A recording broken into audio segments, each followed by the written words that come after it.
Hey, honey. Yeah, what's up?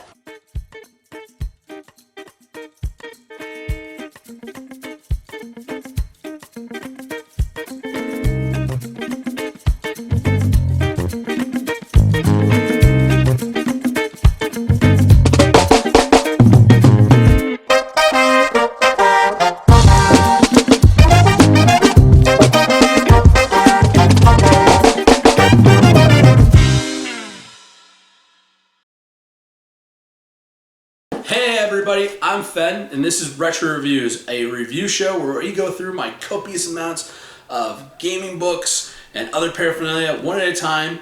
And to keep me from rambling, we have Laura. Hey, everybody. So to keep us on track, I'm going to ask Fen a list of questions. All right. So what are we reviewing tonight? Tonight, we are covering Dungeon Magazine number 75.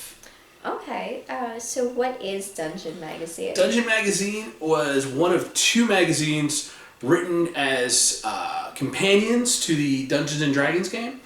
Dungeon was designed for the Dungeon Masters with adventures already all put together with your maps, monsters, and everything.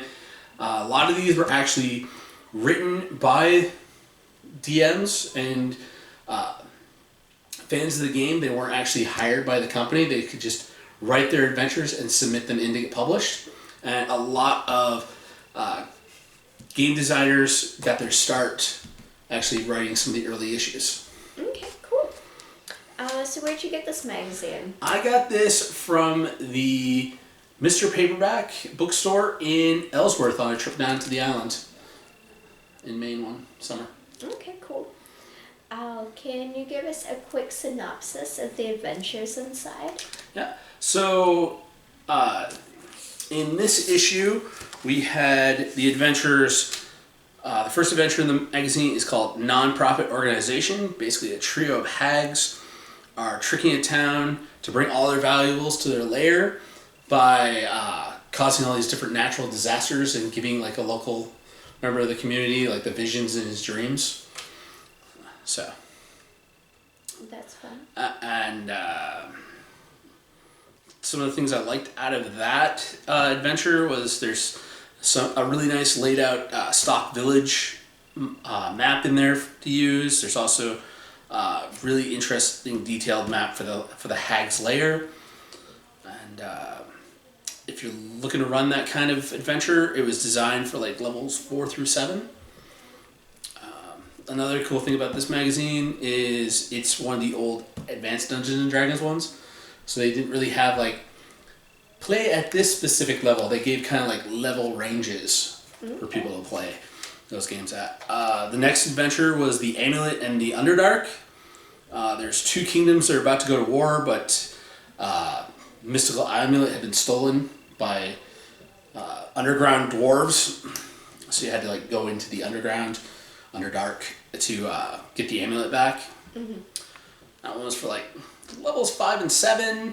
And I actually played that adventure because, like I said, this was written for 2nd edition. One of my DMs in college updated it for 4th edition to play it. Next adventure is The Forgotten Man. It's the anti-paladin that's on the cover art.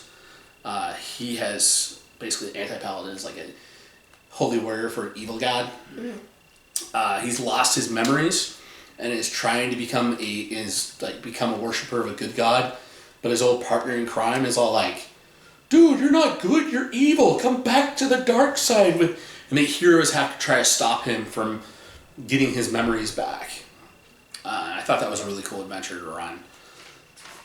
And the last adventure in the book is Into the Viper's Nest. This one was like a beginning low-level game for 1st to 3rd level, where the heroes need to find a bandit camp of the Viper's Nest, which is the group of bandits. Mm-hmm. Because they've poisoned the local town's well. They gotta go there and get the antidote. Although there was one thing about that adventure I didn't really like all that much was that there's like dead magic zones. So basically, nobody can use magic inside the bandit's keep. So it can hose players. They're like, I'm playing a character with a lot of magical powers. Oh wait, I can't have access to any of my spells. I've just got to poke them with a dagger. Yeah, so I mean, if you go into a game with your players, tell them, hey, your magic's gonna get shut off. Spoils a little bit of the surprise, but also like bluntens the whole like, well, I brought my mage. What am I doing? I'm not gonna have any fun tonight. So yeah. Those are the adventures. Okay. So what are you gonna keep from this magazine?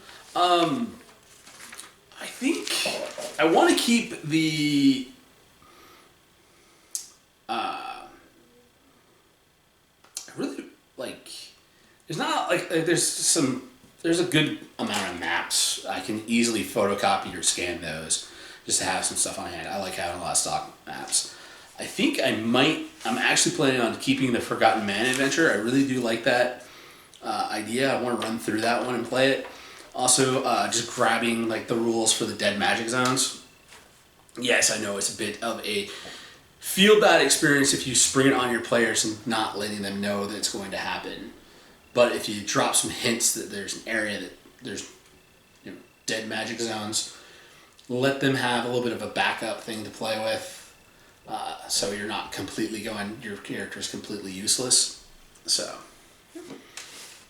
Okay, sounds good. All right. Well, those are all my questions. And if you out there have a favorite no longer in print magazine for gaming that you think I should probably check out some issues of, leave that in the comments down below.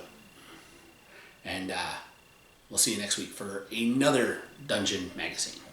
Okay, bye everybody. Peace. Hey everybody, thanks for staying till the end of the episode. Remember to like, share, subscribe. Follow us on Facebook at Board Barista Productions. And if you want to support us, Patreon link at the bottom.